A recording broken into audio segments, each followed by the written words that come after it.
In March of 1958, a man in a gray Chevrolet sedan drove the dirt roads of Reno County, Kansas, dropping the same manila envelope into every farm mailbox he passed. Inside was an offer that looked too good to refuse. A federally backed land program was paying farmers to scrape off the richest top layer of their fields, load it onto trucks, and ship it south to exhausted farmland in Colorado and New Mexico. 6 to 10 inches of black, living earth. The best part, the part that had taken generations to build. The payment was $52 an acre, cash within 30 days. For a 300-acre farm, that was more than $15,000 in 1958. Enough to wipe out debt. Enough to buy new machinery, enough to repair a barn roof, replace a truck, maybe send a child to college, and still have money left in the bank. In a county where men had spent the last decade watching crop prices squeeze tighter while every input seemed to climb the other way, it did not sound like a transaction. It sounded like relief. The man delivering the envelopes knew exactly how to present it. His name was Walter Baines. He wore pressed shirts, polished shoes, and the expression of a man who never needed to raise his voice because the numbers did the persuading for him. He had been trained not to push. Farmers in that part of Kansas did not respond well to pressure. They responded to arithmetic. So Walter would sit at a kitchen table, unfold the program sheet, tap each number once with his finger, and then lean back. $52 an acre, federal guarantee, payment in 30 days. The land would still be there. The soil, the literature said, would return in time. By noon that day, 8 farmers had signed. By early afternoon, Walter had the relaxed posture of a man expecting to finish the route clean. There was only one stop left, a white farmhouse at the end of a long gravel lane with a weathered mailbox that read Mercer in faded black paint. He parked, took the envelope, walked to the door. A lean man in his late 40s answered, sun-darkened face, work shirt washed thin over the years, hands so still they made Walter notice them. "Mr. Mercer?" Walter asked. The man nodded once. "Jonas."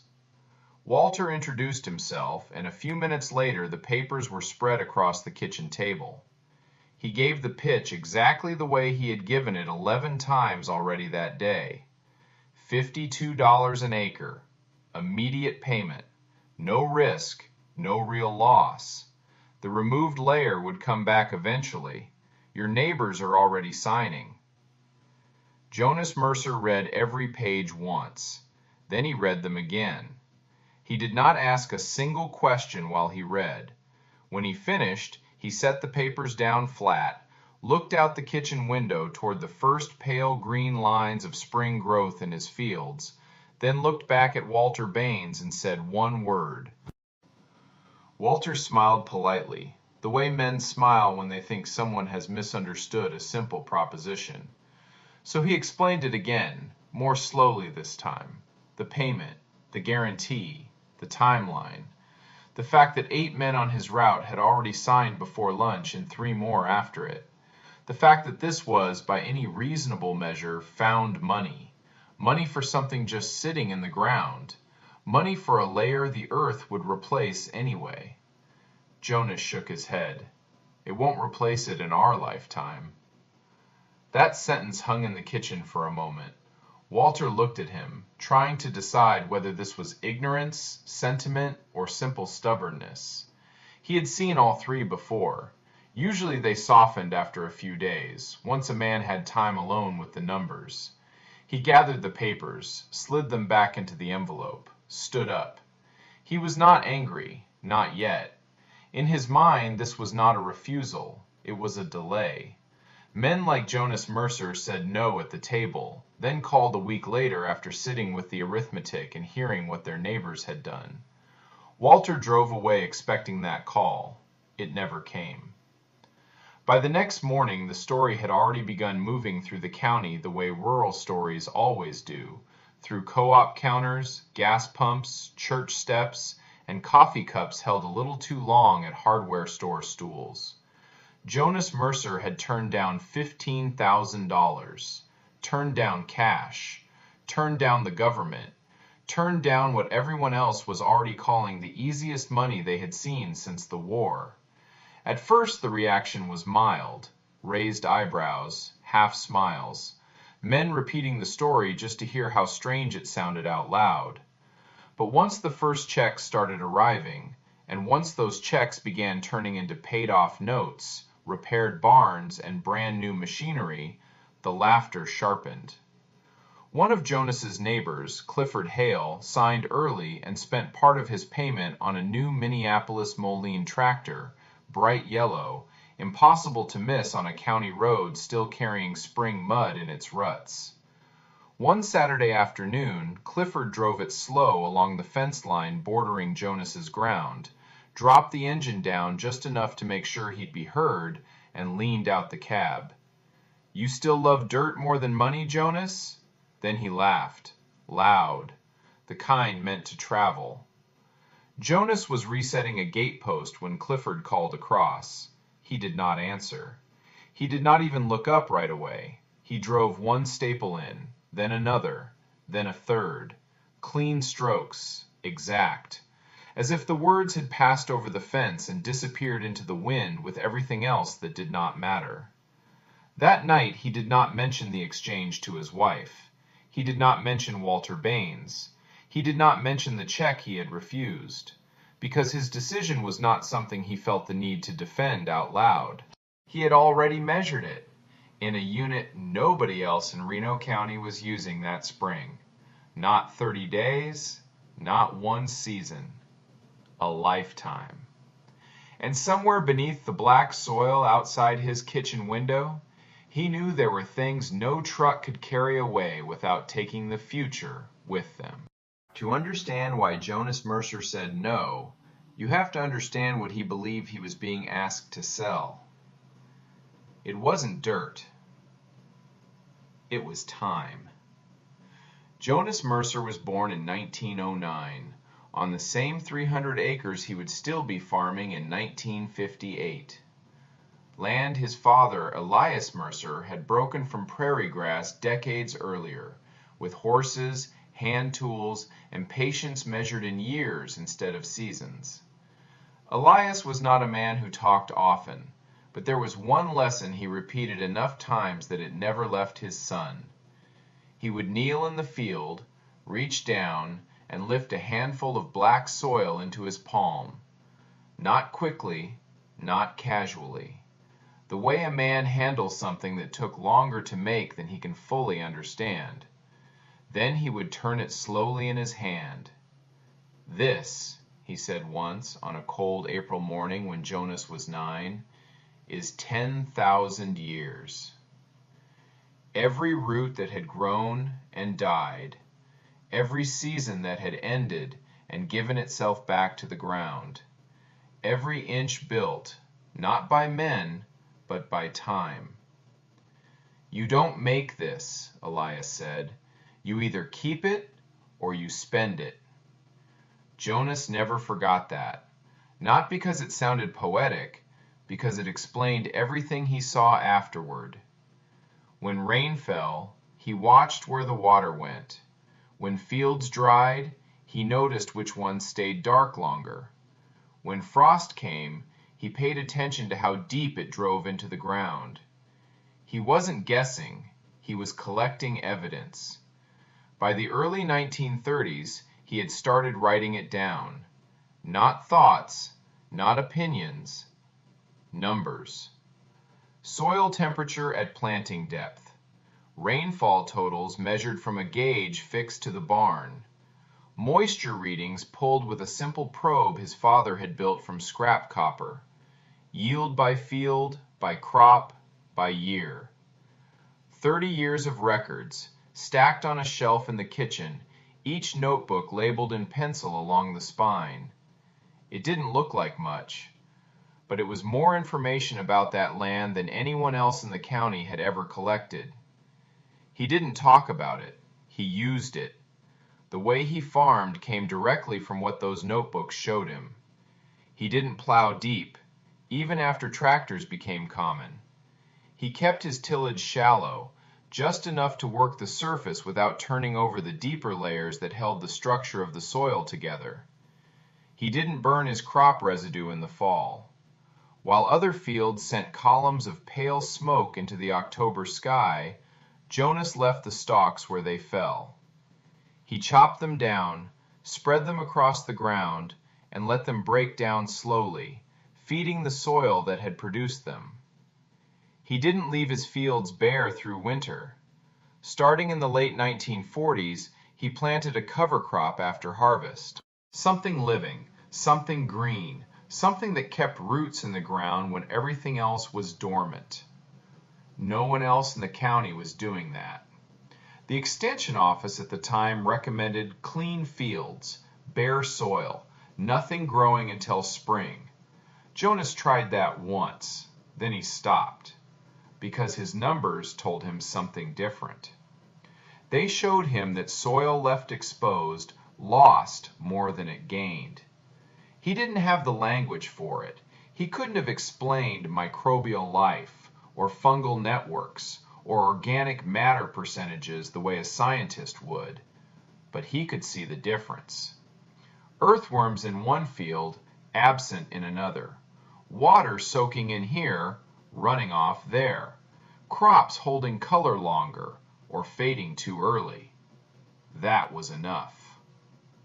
By the time Walter Baines walked into his kitchen in 1958, Jonas Mercer had spent nearly 3 decades studying that ground, and another 2 decades before that watching his father do the same. He didn't need a report to tell him what that black layer was worth.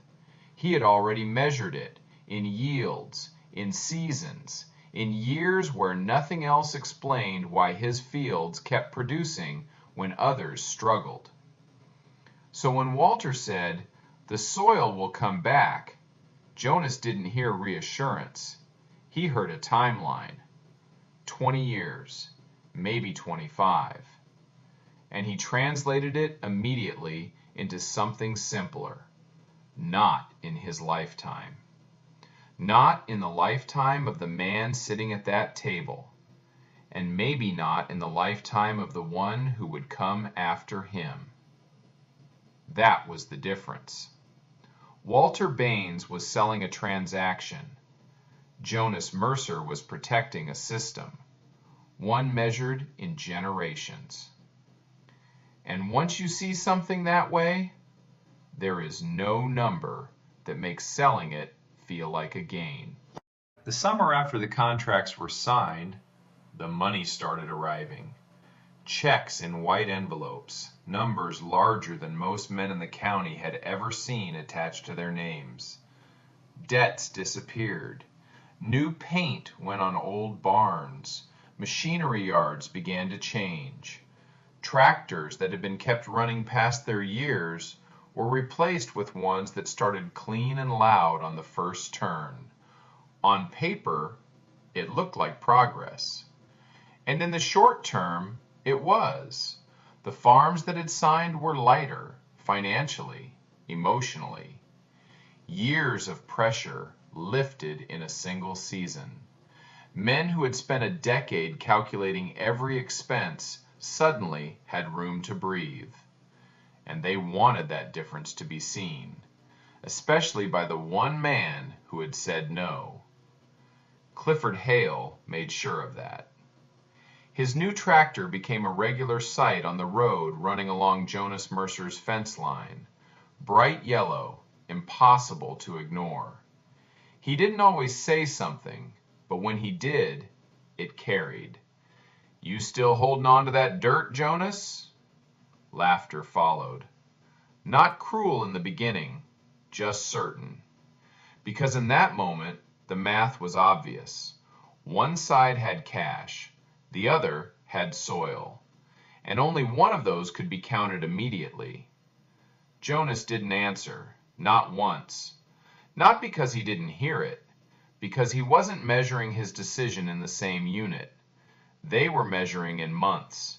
He was measuring in decades.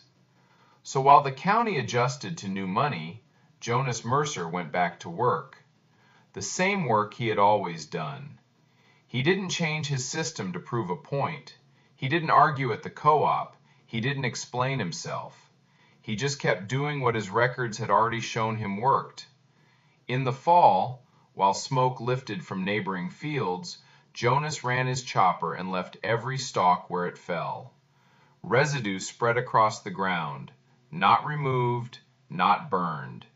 He let it break down slowly, feeding the surface that would carry the next crop. In October, when most fields went bare, his didn't. He seeded a winter cover, something green, low, steady, roots holding the soil in place through wind, through cold, through months when nothing else was growing. It didn't look clean. It didn't look modern. It didn't look like success. To most people, it looked unfinished. But Jonas wasn't farming for how it looked in November. He was farming for what it would become by July.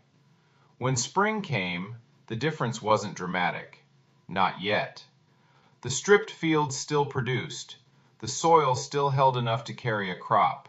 Nothing had failed. That's what made the decision feel safe. Because consequences didn't arrive all at once. They arrived slowly. A little more runoff after rain. A little more crust at the surface. Roots not quite as deep. Nothing that forced a man to admit he had made a mistake. Just enough to require adjustment. More fertilizer, more input, more effort to hold the same result. And because the first check had already been spent, there was no reason to connect those changes back to the decision. That's how it worked. The reward came immediately. The cost waited. Jonas Mercer understood that, not as a theory, as a pattern.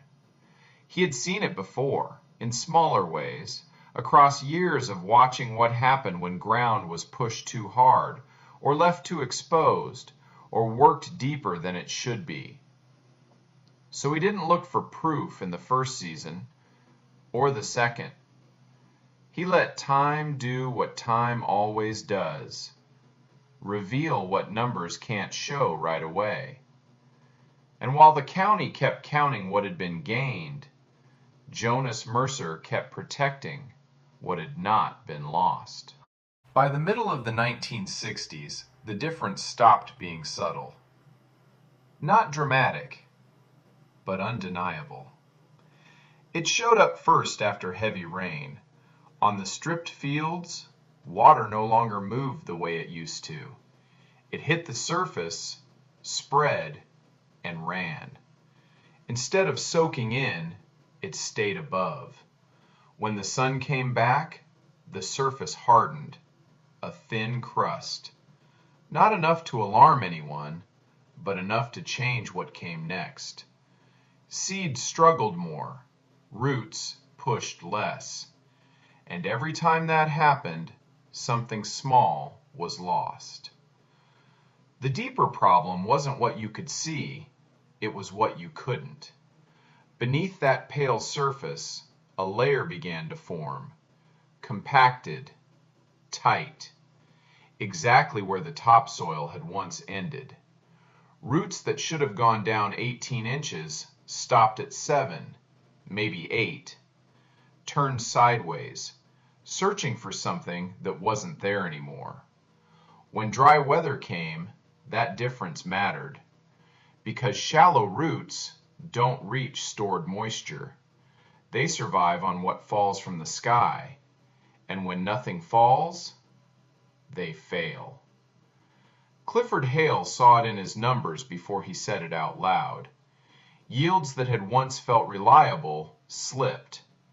Not all at once, but enough that he noticed. So he did what made sense. He added more fertilizer, more input, trying to replace what had been taken. It worked for a while. Then it worked less, because what had been removed wasn't just nutrients. It was the system that made nutrients usable.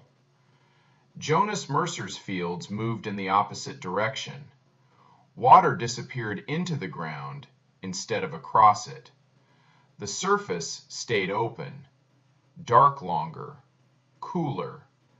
Roots went deeper, and when the weather turned dry, his crops held. Color stayed. Growth continued. Not because he had added more, but because he had never taken the core away. By 1970, the difference could be seen from the road, but it wasn't talked about. Not yet.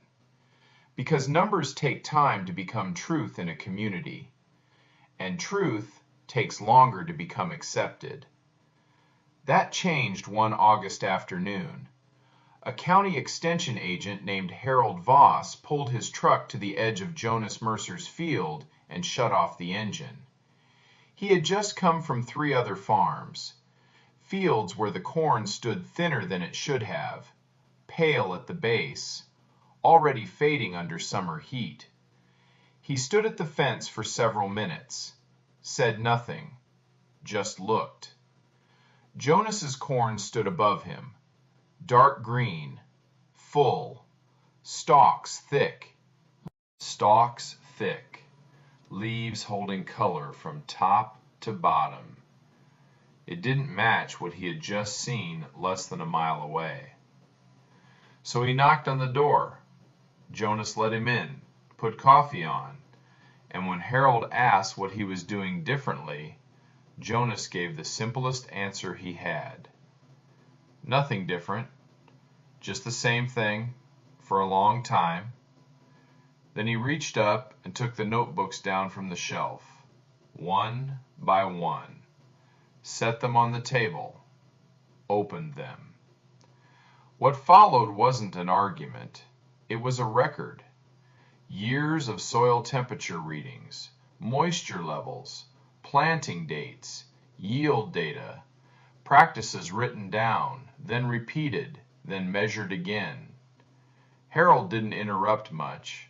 He asked questions carefully, took notes in his own book, and by the time he stood up to leave, something had shifted. Not in Jonas, in him. He sat in his truck at the end of the lane for a long time before starting the engine, because he understood something he hadn't understood clearly before. The program in 1958 had been presented as safe, neutral, a simple exchange. It hadn't been, and the evidence had been there all along, just not measured the way it should have been. That fall, he began writing letters to the Soil Science Department at the State University, asking for something farmers in the county had never asked for before. Proof. Not of money, of what had been lost and what had been kept. The proof didn't arrive all at once.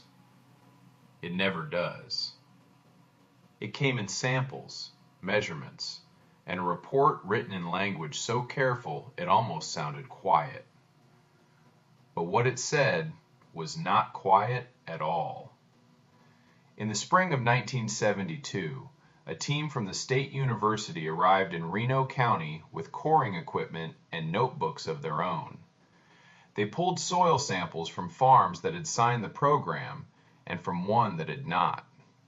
They worked field by field, layer by layer. What they found was simple to describe and difficult to ignore. On the stripped farms, the soil had changed. A compacted layer had formed beneath the surface, exactly where the topsoil had once ended. Organic matter, the part that makes soil alive, had fallen sharply. Water infiltration was slower, much slower. Biological activity, the invisible system that supports everything above it, was diminished. In some places, nearly gone. The report did not use dramatic language. It didn't need to. The numbers were enough. Then they tested Jonas Mercer's fields. The results forced them to check their measurements twice. Organic matter, among the highest recorded. Water moving through the soil faster than expected. No compacted layer. Earthworm counts, several times higher than the county average. And when they laid the soil cores side by side, the difference was visible without a single word. One sample, pale, uniform, almost lifeless. The other, dark, layered, threaded with life. Two fields, less than a mile apart, two completely different futures. The report was printed the following year, distributed quietly, read slowly. Not everyone accepted it right away, but no one who understood it could dismiss it. Because for the first time, what had been argued at fences and laughed about at co-ops was now written in a form that didn't bend. Clifford Hale read it at his kitchen table, read it once, then again. Then he sat for a long time without moving. When his wife asked what it said, he answered simply, "It says Jonas was right." That spring, he drove to the Mercer farm, parked in the lane, knocked on the same door. When Jonas opened it, Clifford didn't start with an explanation. He didn't defend what he had done. He didn't soften it. "I laughed at you," he said, "back when this started. I made sure you heard it. I was wrong." The words sat there, heavy but clean. Jonas didn't rush to answer. He looked out the window, them just in different ways. Then he said something that ended the past and opened the future at the same time. The ground doesn't care what we think about it. It only responds to what we do. He took a sip of his coffee, then added, "Your boys are still young." Clifford hadn't mentioned his sons. He didn't need to. They both understood what the visit was really about. That fall, Clifford stopped burning his fields. He planted a cover crop for the first time in his life. He changed how he worked the soil, not because it was easy, but because it was still possible. He was starting over, on ground that would take years, maybe decades to recover. And he started anyway. Jonas Mercer kept farming into his 80s. He didn't expand, didn't chase anything new. He just continued, season after season, year after year, doing the same work, the same way, for the same reason, until the land itself became the proof, not just in yield, but in what it still was.